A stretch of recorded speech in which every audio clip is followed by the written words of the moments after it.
दशरथ नंदना हे रघुकुल भूषणा प्रभुरामा या सख्या हनुमंताचे तुला कोटी प्रणाम. राघवा कोण माझं भाग्य ज्यावेळी माझा जन्म झाला मातेला सहज प्रश्न केला सांग आई कोण माझ्या जीवनाचं सार्थक करेल कोण माझा स्वामी कोण माझा गुरु. मातेच्या मुखातील ती वागेश्वरी हे सख्या हनुमंत जो तुझी गुप्त कौपिन यज्ञोपवीत ओळखेल तो तुझा स्वामी आणि स्वामीच्या मार्ग प्रतीक्षेत असताना लंकाधीश रावणानं सीतामाईचं चौर्य कर्म केलं.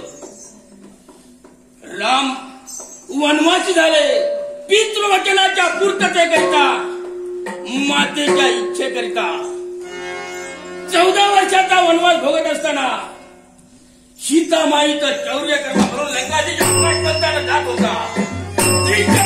पण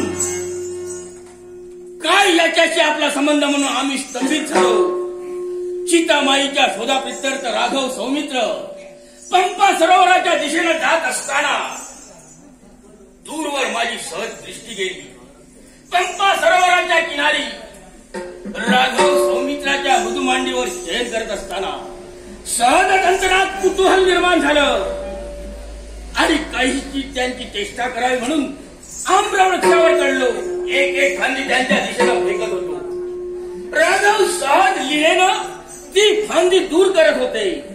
एवढ्यात माझ्याची पेश जागा झाला. महाकाय पर्वत त्यांच्या दिशेनं फेकला.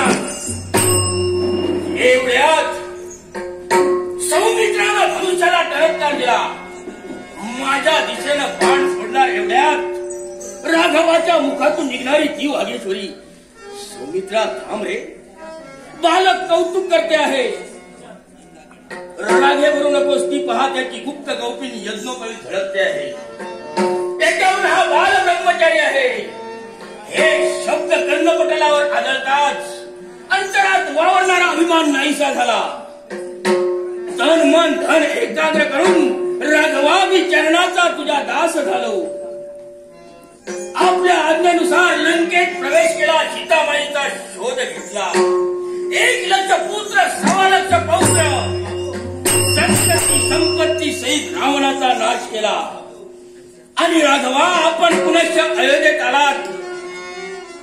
अवतारी पुरुष असल्यामुळं तुम्ही निजनामाला गेलात.